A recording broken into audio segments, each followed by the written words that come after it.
Hi అండి. Welcome to our YouTube channel. అందరూ ఎలా ఉన్నారు? ఈరోజు మన వీడియోలో ప్రాసెస్ ఏమంటే మునగాకు పెసలు వేసి మనమైతే తాలింపు చేయబోతున్నామండి. దానికోసమే ఈ ప్రాసెస్. ఇక్కడ ఫ్రెష్ మునగాకు తీసుకొని దాంట్లో పుల్లలు ఏమన్నా ఉంటే వేరేసుకొని ఫ్రెష్ వాటర్ తీసుకొని 3-4 సార్లు బాగా వాష్ చేసుకోవాలండి. మేమైతే అదే చేస్తున్నాం. మాకైతే ఇంట్లోనే ట్యాప్ ఉంది కాబట్టి ట్యాప్ దగ్గర అయితే బాగా కడిగేస్తున్నాము. ఇక్కడ మా చరణ్ చూడండి, ఈ మధ్య చాలా ఇంట్రెస్ట్ చూపిస్తున్నాడు వీడియోస్లోకి రావాలంటే. మేము ఏ పని చేస్తున్నా ఆ పనిలో అయితే మాకు హెల్ప్గా ఉంటున్నాడు. మా చరణ్ పిల్లక ఎలా ఉందో ఒకసారి అయితే కామెంట్ చేయండి. ఆ డీస్ ఇట్లా, అది ఇట్లా, ఇది ఇట్లా అని చెప్పి మాట్లాడుకుంటూ మేమిద్దరం అయితే వాష్ చేస్తున్నాము. ఆకుని 3-4 సార్లు ఎందుకు వాష్ చేసుకోవాలంటే దీంట్లో పురుగులు కూడా చాలా ఎక్కువ ఉంటాయండి. దీనివల్ల యూజెస్ కూడా చాలా ఉన్నాయి. ఏమంటే ఇది తింటే బాగా హెయిర్ గ్రోత్ ఎక్కువ ఉంటుంది. అందులో ఆరోగ్యానికి చాలా మంచిది. ఇంకా డెలివరీ అయిన వాళ్ళకైతే పాలు కూడా బాగా వస్తాయండి. ఇవన్నీ చెప్తున్నాను కానీ నాకైతే మునగాకు తినడం అంటే చాలా ఇష్టమే లేదు అసలు. కానీ ఇప్పుడిప్పుడైతే తినడం అలవాటు చేసుకుంటున్నాను. ఎందుకంటే దానివల్ల చాలా ప్రయోజనాలు, యూజెస్ అయితే ఉన్నాయి కాబట్టి. ఇది పౌడర్ చేసుకొని మజ్జిగలో కూడా తాగొచ్చు. ఆ వీడియో కూడా ఒకసారి మన ఛానల్లో అయితే ఉంది. కావాలంటే ఒకసారి వెళ్ళి చెక్ చేయండి. ఆ వీడియో కూడా నేను అప్లోడ్ చేశాను. దీనివల్ల ఇన్ని యూజెస్ ఉండడం వల్ల మనం తినడంలో తప్పేం లేదు కదండి. నాకు కూడా ఆ టేస్ట్ అయితే నచ్చదు, కానీ తినడానికైతే ట్రై చేస్తున్నాను. ఇక్కడ వాషింగ్ అయితే అయిపోయింది. ఉప్పు తీసుకొని కొంచెం ఉప్పు ఆకులో వేసేసి ఇంకా స్టవ్ వెలిగించి స్టవ్ మీద పెట్టడమే. ఇక్కడ చూడండి మా చరణ్ ఇక్కడ కూడా నా వెనకాలే తిరుగుతూ ఉన్నాడు. ఉప్పు అయితే దాంట్లో కలిపేశానండి. కొద్దిగా వాటర్ తీసుకొని స్టవ్ మీద కళాయి పెట్టేసి మూత అయితే పెట్టుకుంటున్నానండి. నేను ఇక్కడ నా పని నేను చేస్తుంటే మా చరణ్ ఆ పక్క గ్యాస్ తిప్పేస్తున్నాడండి. ఈ పిల్లలతో చాలా జాగ్రత్తగా అయితే ఉండాలి.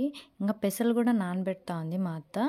ఎందుకంటే నేను వీడియోలోకి రాలేదంటే మా పాప ఏడుస్తూ ఉన్నింది అప్పుడే. అందుకే మా అత్త వంట అయితే చేస్తూ ఉంది. పెసలు అయితే బాగా కడుక్కొని నానబెట్టుకునింది. అంతలో బాగా అయితే ఉడికిపోయింది. ఇలా అయితే వడేసింది మా అత్త. చూడండి పెసలు కూడా ఎలా ఉడుకుతున్నాయో. ఇవి ఇలా ఉడుకుతూ ఉండగానే మనమైతే పప్పుల పొడి ప్రిపేర్ చేసుకోవాలి కదండి. అందుకోసమే పప్పులు, కొబ్బరి, ఎండు కొబ్బరి అయితే బాగుంటుందండి. ఎండు కొబ్బరి, ఒటిమిరపకాయలు 5 ఒటిమిరపకాయలు అయితే తీసుకున్నానండి. ఆ ఒటిమిరపకాయలు కూడా మిక్సీలో వేస్తున్నాను. కొంచెం ఉప్పు తీసుకున్నాను. పప్పుల పొడి అయితే ఇలా అయిందండి.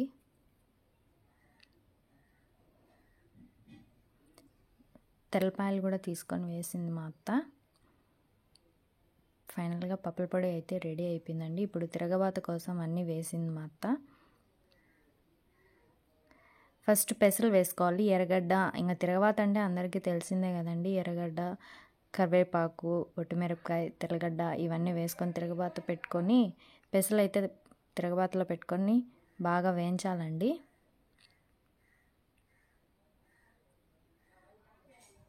బాగా వేగిన తర్వాత మునగాకు కూడా తీసుకొని ఆ తిరగబాతలోనే వేయాలి.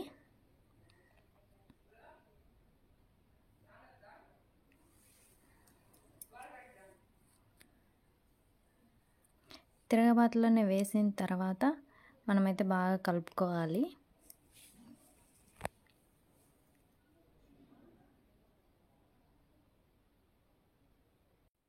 ఇలా పైకి కిందికి కలుపుకోవడం వల్ల ఏమవుతుందంటే నూనెలో ఆకైతే బాగా వేగుతుందండి. పచ్చివాసన అలాంటివి రాకుండా బాగుంటుంది టేస్ట్ కూడా. అందుకే ఇలా పైకి కిందికి కలుపుకోవాలి. కలుపుకున్న తర్వాత ఇప్పుడు ముందైతే మనం పప్పుల పొడి తయారు చేసి పెట్టుకున్నాం కదా, ఆ పప్పుల పొడి అయితే వేసి మళ్ళీ ఒకసారి కలపెట్టాలి. ఆ పప్పుల పొడి అయితే వేసుకోండి.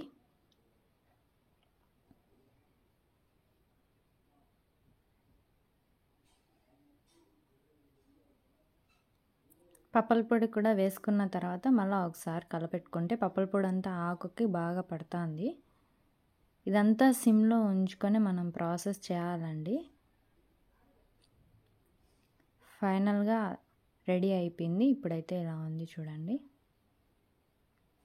ఈరోజు మా లంచ్ ఏమిటంటే మునగాకు కర్రీ, సంగటి, పప్పు. ఈ కాంబినేషన్ ఎంతమందికి నచ్చింది ఎలా ఉంటుందో ఒకసారి కామెంట్ అయితే చేయండి. మేమైతే మా లంచ్‌లోకి ఈరోజు ఇలా అయితే చేసుకున్నాము.